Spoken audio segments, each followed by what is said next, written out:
నమస్తే, welcome to I dream inside politics with Kavitha. తెలంగాణలో అసలు అంశాలు, సమస్యలు, పోరాటాలు ఇవన్నీ సైడ్ లైన్ అయిపోయాయా? ఎందుకని సరికొత్త అంశాలు తెర మీదకి వస్తున్నాయి? వాటి గురించే వాగ్యుద్ధాలు, ఆరోపణలు, వివాదాలు, భిన్నాభిప్రాయాలు కొనసాగుతున్నాయి. అసలు లేవనెత్తాల్సినటువంటి అంశాలు ఏంటి? దేని మీద ఫోకస్ పెట్టాల్సినటువంటి అవసరం ఉంది? ఈ డైవర్షన్ రాజకీయాలు ఎవరు చేస్తున్నారు? ఎంతకాలం కొనసాగుతాయి? మనతో పాటుగా ఉన్నారు పొలిటికల్ అనలిస్ట్ ప్రకాష్ గారు. ప్రకాష్ గారు నమస్కారం అండి. సో మనం గతంలో చూసాము 6 గ్యారంటీ స్కీములు, లేకపోతే రుణమాఫీ, నిరుద్యోగులకు సంబంధించి నియామకాలు, ఇవన్నీ పక్కదారి పట్టడానికే హైడ్రా వచ్చిందని. ఇప్పుడు హైడ్రాని పక్కదారి పట్టించడానికి సరికొత్తగా ఇంకొక అంశం వచ్చింది అని వినిపిస్తున్నప్పుడు, ఫిరాయింపుదారులకు సంబంధించి హైకోర్టు ఇచ్చినటువంటి మార్గదర్శకాలను పక్కదారి పట్టించడానికి ఇద్దరు ఎమ్మెల్యేల మధ్య ఒక గొడవ, దాడులు, మాటల యుద్ధాలు. ఎందుకలా? ఏం జరుగుతోంది? డైవర్షన్ పాలిటిక్స్ పెద్ద చరిత్ర ఉంది. దాదాపుగా నీలం సంజీవ్ రెడ్డి కాలం నుంచి కూడా డైవర్షన్ పాలిటిక్స్ ఉన్నాయి. ఈ డైవర్షన్ పాలిటిక్స్కు గురువు ఎవరు అంటే తెనాలి రామకృష్ణుడు. ఆయన ఏమంటాడంటే, ఒక గీతను ముట్టుకోకుండా దాన్ని చిన్నగా చేయాలంటే పక్కన పెద్ద గీత గీయాలి. ఇదే డైవర్షన్ పాలిటిక్స్ మూలం. ఏదన్నా ఒక ఇష్యూ ఉన్నప్పుడు దాన్ని ప్రజల దృష్టి నుంచి తప్పించాలంటే ఇంకొకటి ప్రజల దృష్టిని ఆకర్షించాలి. కాబట్టి ఒక పెద్ద ఇష్యూని క్రియేట్ చేయాలి. అట్లా ఆ ఇష్యూస్ని క్రియేట్ చేసే క్రమంలో మత కల్లాలు వచ్చినాయి, ఎంతోమందిని చంపేశారు. ఈ డైవర్షన్ పాలిటిక్స్ కోసమే తమ సీట్ని కాపాడుకోవడానికి థ్రెట్ వచ్చినప్పుడు చాలా చేశారు. ఇట్లాంటి ఎలక్ట్రానిక్ మీడియా వచ్చినాక ఎక్కువ ఎక్స్పోజ్ అవుతున్నాయి. అంతకుముందు కూడా ఉన్నాయి, కానీ అప్పుడు ప్రింట్ మీడియా కాబట్టి పెద్దగా ఎక్స్పోజ్ కాలే. ఇప్పుడు ప్రజలు చూస్తున్నారు, బాడీ లాంగ్వేజ్ని అర్థం చేసుకుంటున్నారు.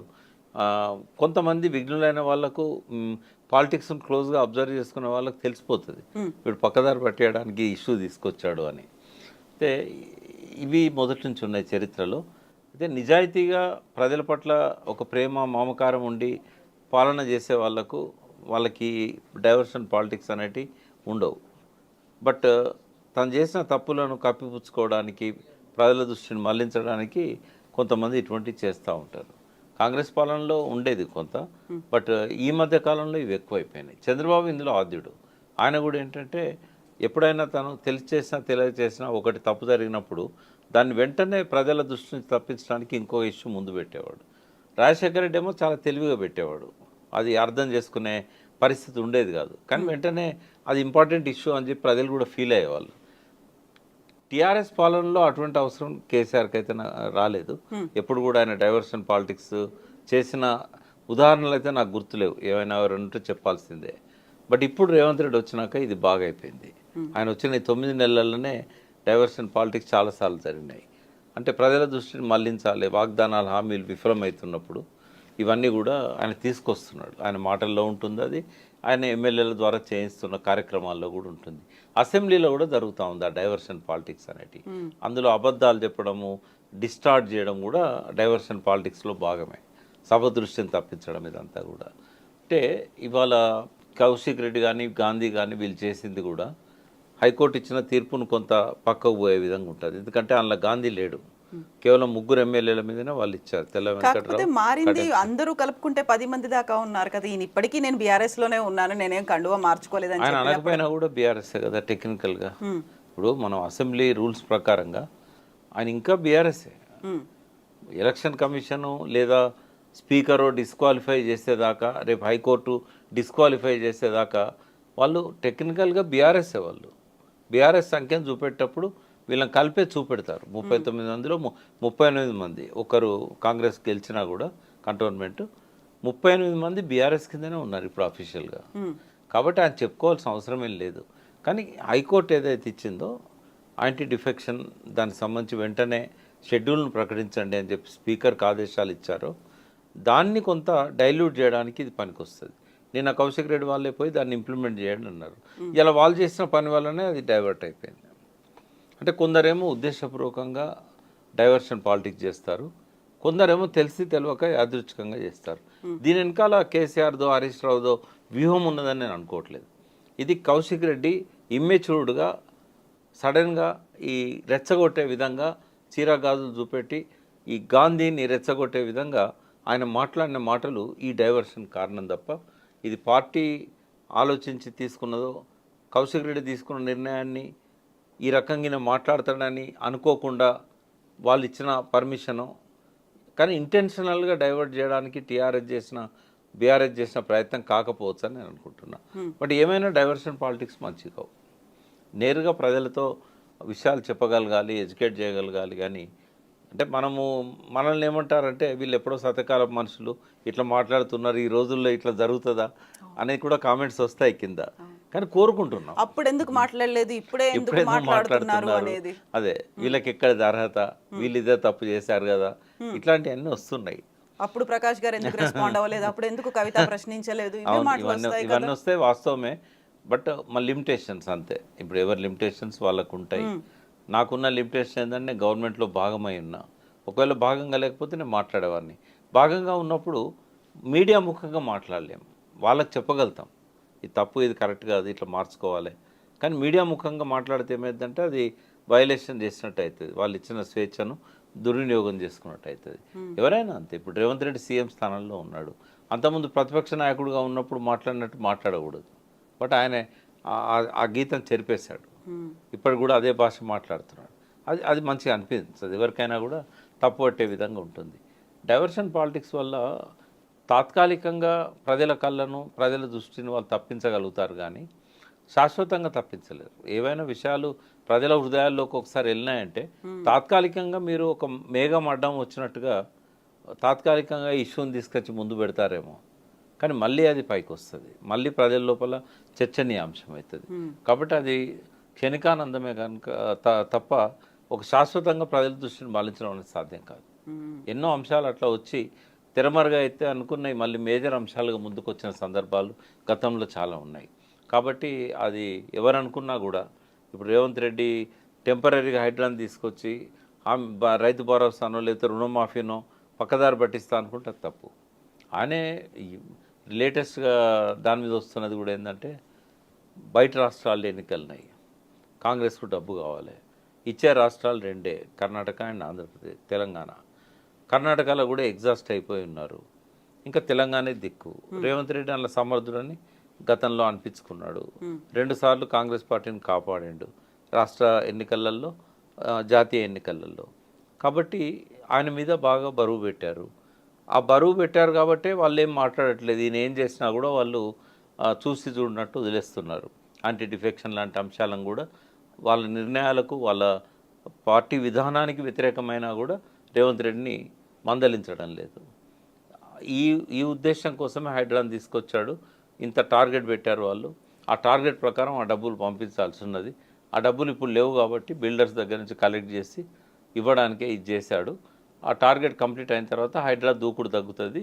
హైడ్రాకున్న పవర్స్ అన్ని కూడా మున్సిపాలిటీలకు, జిహెచ్ఎంసీకి, హెచ్ఎండిఏకి పంపించేసి ఇది నిర్వీర్యం అవుతుందనే ఒక వాదన ఉంది. అది కూడా డైవర్షన్ కోసం హైడ్రాన్ తీసుకొచ్చిండని మనం అనుకున్నాం, కానీ దాని వెనకాల ఈ స్వలాభము, ఈ స్వార్థం, ఈ రాజకీయ లక్ష్యం ఉన్నది అనేది అనుకుంటున్నాం. రెండవది, గాంధీ లాంటి వాళ్ళు అకస్మాత్తుగా ఇంతకాలం పోకుండా ఇప్పుడే ఎందుకు పోయిండ్రు? షేర్లింగంపల్లిలో కూల్చివేతలు మొదలు కాగానే గాంధీ ఎందుకు చేరాల్సి వచ్చింది? ఇటువంటివన్నీ కూడా ఇప్పుడు జనం లోపల ఒక చర్చ నడుస్తూ ఉంది. కాబట్టి రేవంత్ రెడ్డి డైవర్షన్ పాలిటిక్స్తో పాటుగా వెనకాల ఇవన్నీ కూడా ఉంటాయి. డైవర్షన్ ఊరికే కేవలం దానికోసమే కాదు. ఒక డైవర్షన్ పాలిటిక్స్ తీసుకొచ్చాడు అని అంటే 2-3 ప్రయోజనాలు దాని వెనకాల ఉన్నాయనేది మనం అర్థం చేసుకోవాలి. హరీష్ రావు గారు ఇప్పటిదాకా కూడా చెప్పుకుంటూ వచ్చాడు, కేవలం ఈ రైతు రుణమాఫీని పక్కదారి పట్టేయడానికి తీసుకొచ్చాడు అని. అది ఒక్కటే కాదు, దాని వెనకాల ఇవి కూడా ఉన్నాయనేది నేను హరీష్ రావు గారికి గుర్తు చేస్తున్నాను. ఇప్పుడు 4 రాష్ట్రాల ఎన్నికల కోసమే హైడ్రాన్ తీసుకొచ్చారనుకున్నప్పుడు హైడ్రా ఒక మంచి కార్యక్రమానికి వచ్చింది, లేకుంటే భవిష్యత్తు కోసం, మన చెరువుల పరిరక్షణ కోసం, డిజాస్టర్ మేనేజ్మెంట్ కోసం తీసుకొచ్చామని చెప్తున్నప్పుడు ఇన్ని రకాల వాదనలు వినిపిస్తున్నాయి, ఇన్ని కోణాలు ఉన్నాయి, ఇన్ని డైవర్షన్స్ ఉన్నాయని చెప్పినప్పుడు నిజంగా ఒక చిత్తశుద్ధిగా హైడ్రాన్ ఎందుకు తీసుకొచ్చామనేది చెప్పాల్సినటువంటి అవసరం అయితే మళ్ళీ ఉంది కదా. ఆయన ఎన్నిసార్లు చెప్పినా ప్రజలు నమ్మరు. ఎందుకంటే ఏదైనా ఒకటి ప్రజల కోసం తీసుకొచ్చినప్పుడు దాని మీద కొంత చర్చ జరగాలి. అంటే బయట జరగకపోయినా గవర్నమెంట్లో జరగాలి అని ఏ ఆఫీసర్లతో మాట్లాడి హైడ్రాన్ తీసుకొచ్చాడు. ఇటు జలవనరుల శాఖలో నేను 7 సంవత్సరాలు పనిచేశాను. నేను ఇంజనీర్స్ని అడిగాను, ఎవరితో సమావేశం జరగలే. మైనర్ ఇరిగేషన్లో పనిచేసిన వాళ్ళు చాలామంది ఉన్నారు. హైదరాబాద్ లేక్స్ మీద పనిచేసిన అధికారులు చాలామంది ఉన్నారు. ఇప్పుడు ముందు ఫీడ్బ్యాక్ తీసుకోవాలి. ఏ చెరువులలో ఎప్పటి నుంచి అక్రమం మొదలైనవి, తర్వాత మనకున్న హక్కు ఏంటి, అసలు ప్రభుత్వం ఎట్లా ఆపగలుగుతుంది, గతంలో ఎందుకు ఈ ఆక్రమణలు జరిగినప్పుడు ప్రభుత్వాలు ఆపలేకపోయినాయి, చట్టబద్ధత ఎంత ఎంత మేరకు ఉన్నది.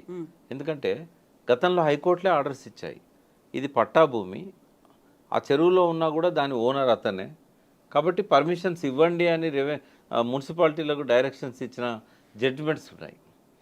మరి అప్పుడు కోర్టు పర్మిషన్తో ఆ ల్యాండ్లో బిల్డింగ్స్ కట్టిన వాళ్ళను నువ్వు ఎట్లా కూల్ చేస్తావు? తర్వాత ప్రభుత్వాలే పట్టాలు ఇచ్చినాయి. మొన్న కూడా కేసీఆర్ గారు 59 జీవో నంబర్ 59/58 ఆయన అధికారంలోకి రాగానే 60 గజాలు 70 గజాలు 100 గజాలు 200 గజాల్లో ఇండ్లు కట్టుకున్న వాళ్ళని రెగ్యులరైజ్ చేశాడు కదా. మరి అందులో బస్తీలు లేవా? ఆ బస్తీలో చెరువులు లేవా? ఆ బస్తీలు చెరువు శిఖంలో లేవా? ఆ బస్తీలు నాలాల మీద లేవా? బఫర్ జోన్లలో లేవా? మరి అడిగినావా? జీపీని పిలిచి కూర్చోబెట్టుకొని మన గవర్నమెంట్ ఇచ్చిన ఆర్డర్స్కి వ్యతిరేకంగా మనం కూల్చివేతలు టేకప్ చేయొచ్చా? అంటే ఆధార బాధరగా దాన్ని ఇంప్లిమెంట్ చేయడంలోనే ఒక దురుద్దేశం అనేది, దాని వేరే స్వప్రయోజనాలు అనేవి మనకు కనబడుతూ ఉన్నాయి. సరే, దాన్ని ఆ ప్రజలు అనుమానించకుండా ఉండడానికి ఒక సిన్సియర్ ఆఫీసర్ని తీసుకొచ్చి పెట్టాడు. అంత మాత్రాన ఎఫర్ట్ సిన్సియర్ అని ఎట్లా అంటాం? ఇంకోటి, అటాక్ చేయడమే సెలబ్రిటీ మీద ఎందుకు చేయాల్సి వచ్చింది? ఇవన్నీ ప్రశ్నలున్నాయి. తన లక్ష్యం నెరవేరిందేమో, ఇప్పుడు హైడ్రా దూకుడు అనేది ఆగిపోయింది. హైడ్రా చేయాల్సిన పనులు ఇప్పుడు జిహెచ్ఎంసీలకు అప్పచెప్పాడు, లోకల్ మున్సిపాలిటీలకు అప్పచెప్పారు. చట్టబద్ధత తీసుకొస్తా అన్నాడు, ఈ రోజు వరకు దాని మీద మళ్ళీ చర్చ లేదు. నిజంగానే చట్టబద్ధత తేవాలంటే ఇటువంటి చట్టాలు ఎక్కడెక్కడున్నాయి, హైదరాబాద్కున్న ప్రత్యేక పరిస్థితి ఏంది, ఇవన్నీ చేయాల్సిన అవసరం ఉన్నది. ఇవన్నీ కేవలం ఏంటంటే డైవర్షన్ పాలిటిక్స్లో కూడా స్వార్థము, తన స్వప్రయోజనాలు, పార్టీ ప్రయోజనాలు ఇవన్నీ కూడా దాగి ఉన్నాయి. ప్రజల దృష్టిని మళ్లించడం ఒకటే కాదు, ఇవి కూడా మనం గమనించాల్సిన అవసరం ఉంది. కేవలం మనం డైవర్షన్ పాలిటిక్స్ అనుకోవడానికి లేదు. ఈ ప్రయోజనాలు అన్నీ ఉన్నాయి కాబట్టి దీనికి ఎక్కువ ప్రచారాన్ని కల్పించి, ప్రచారం అంతా రావడానికి ప్రధాన కారణం సెలబ్రిటీ మీద ఫస్ట్ అటాక్ చేయడం. ఇంకా మొత్తం ఒక్కసారి తెలంగాణ ఆంధ్ర రెండు నెవరైపోయే విధంగా మీడియాలో అదంతా కనబడడం, నాగార్జున దాన్ని టచ్ చేశాడు, నాగార్జున కన్వెన్షన్ కూర్చేశాడు, ఇదేంటంటే బాగా పబ్లిసిటీ అయింది. దాంతో ఇక మిగతా అన్నీ మరుగున ఓడిపోయినాయి. అదే ఎక్కడనో ఒక చిన్న బిల్డింగ్ నువ్వులో కొడితే అది వార్త కాకపోయేది.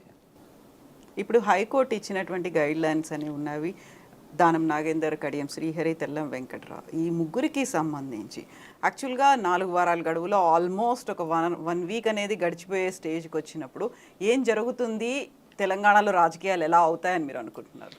అంటే డిస్క్వాలిఫై కాగానే ఎలక్షన్స్ వస్తాయి మళ్ళీ. బట్ ఎప్పుడు డిస్క్వాలిఫై చేస్తారనేది ఇంపార్టెంట్ ఇక్కడ. ఇప్పుడు స్పీకర్ దాని మీద పూర్తి విచారణ జరపాలి. సాక్ష్యాలన్నీ కళ్ళ ముందే ఉన్నాయి, తేల్చాలంటే వారం కంటే ఎక్కువ పట్టదు, ఒక 4 సిట్టింగ్లతోని తేల్చవచ్చు. బట్ అధికార పార్టీలోకి పోయారు కాబట్టి వాళ్ళు అంత తొందరగా తేల్చారు. గతంలో అయితే రాజశేఖర రెడ్డి గారినప్పుడు కిరణ్ కుమార్ రెడ్డి 3 ఏళ్ళు నాంచి 2009 ఎలక్షన్ల కంటే కొంచెం ముందు, ఒక 3 నెలల ముందో 6 నెలల ముందో ఆయన డిస్క్వాలిఫై చేశాడు అప్పుడు ఎమ్మెల్యేలను. మళ్ళీ ఎలక్షన్లు వచ్చే అవకాశం లేదు.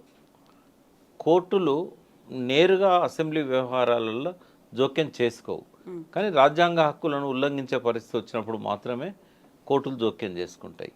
ఇక్కడ ఏం చేయాల్సి ఉందంటే ఎమ్మెల్యేల ద్వారా స్పీకర్ మీద ఒత్తిడి పెంచి అఖిలపక్షం మిగతా వాళ్ళని కూడా కూడగట్టుకొని మజ్లిస్ని అవకాశం ఉంటే వాళ్ళ ద్వారా కూడా దీన్ని ఒక 3 నెలల్లో 2 నెలల్లో టైం పెట్టుకొని ఆ టైం ఫ్రేమ్లో తేల్చండి అని స్పీకర్ గారికి ముందే చెప్పాలి.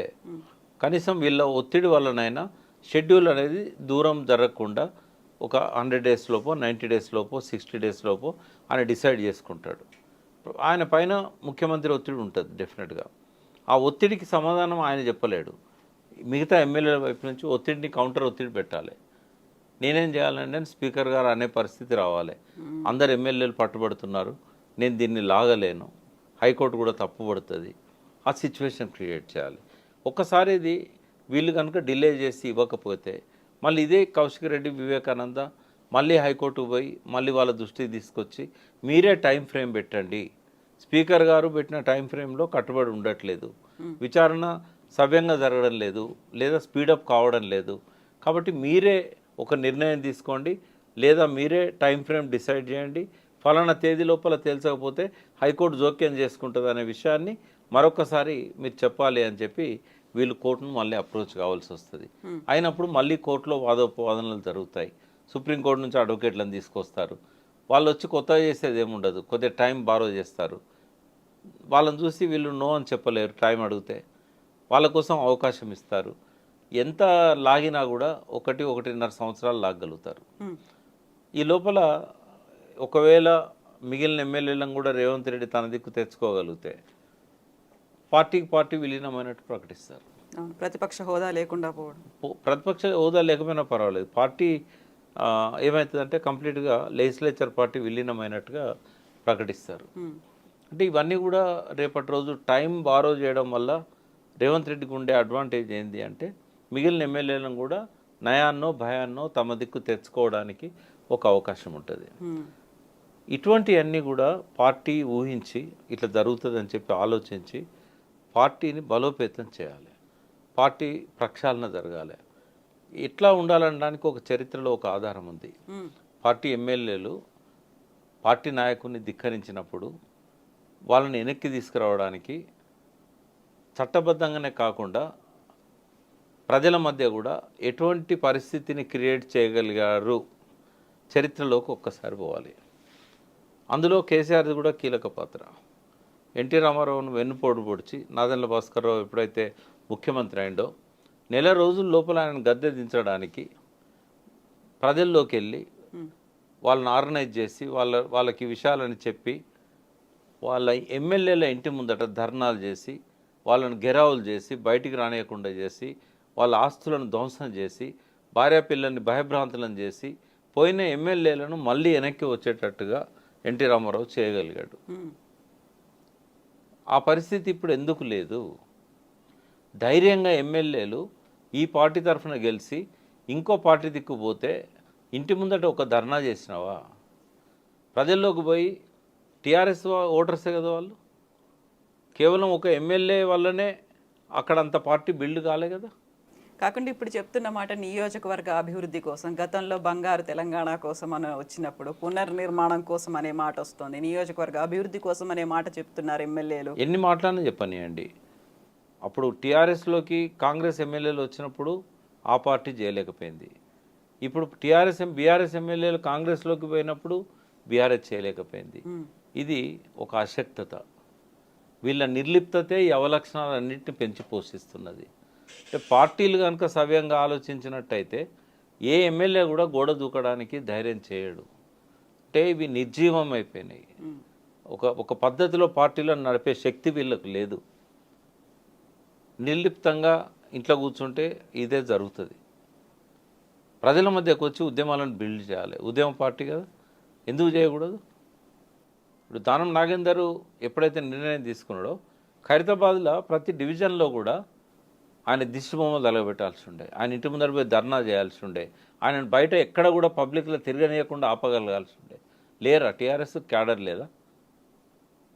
ఆ ఉద్యమ స్వభావం ఎక్కడ పంట కలిసింది? నీకు ఉద్యమకారులు వద్దనుకున్నప్పుడు ఇటువంటి జరిగాయి. ఉద్యమకారులను పక్కకు పెట్టినప్పుడు పూర్తి రాజకీయ స్వార్థంతో ఉన్న వాళ్ళే ఆ పార్టీలో ఉంటారు. వాళ్ళు ఎందుకు చేస్తారు ఈ పనులు? చేయరు. వాళ్ళు పూర్తిగా దిగజార్చాయి ఈ పార్టీలన్నీ కూడా, ఆ సంస్కృతిని పూర్తిగా మంట కలిపినాయి. అవసరం కోసం ప్రజల్ని ఓట్లుగా వాడుకుంటున్నారు తప్ప విలువలను మంట కలిపారు. అంటే ఏ పార్టీ దానికి అతీతం కాదు. కాబట్టి ప్రజల లోపల ఆవేశాలను ఉద్రేకాలను మంచి కోసం వాడుకునే అవకాశాన్ని వీళ్ళు పోగొట్టుకున్నారు. ఇప్పుడేమైంది? నువ్వు పోయి అడిగితే నువ్వు చేయలేదు ఆ తప్పు అని అడుగుతారు. మరి అప్పుడు తప్పు చేసే ముందే రేపు నన్ను ప్రశ్నిస్తారనే భయం నీకు ఉండుంటే ఇవాళ ఇది జరగపోయేది కదా. ప్రజల లోపల ఆ చలనం ఎందుకు లేదు? నీకు ఓటేసిన కార్యకర్తల్లో నిలదీసే తత్వం ఎందుకు పోయింది అంటే నువ్వే చంపినావు కదా. వాడు తప్పు చేసిండని నువ్వు తప్పు చేయడం వల్ల నీకు ఇలా ముఖమెత్తుకునే పరిస్థితి లేదు కదా. ఎవరు చెప్పాలి? అందుకే రేవంత్ రెడ్డి ఏం చేసినా కూడా చెల్లుతున్నది. దానిలో ఎవరి ఫెయిల్యూర్ ఉంది?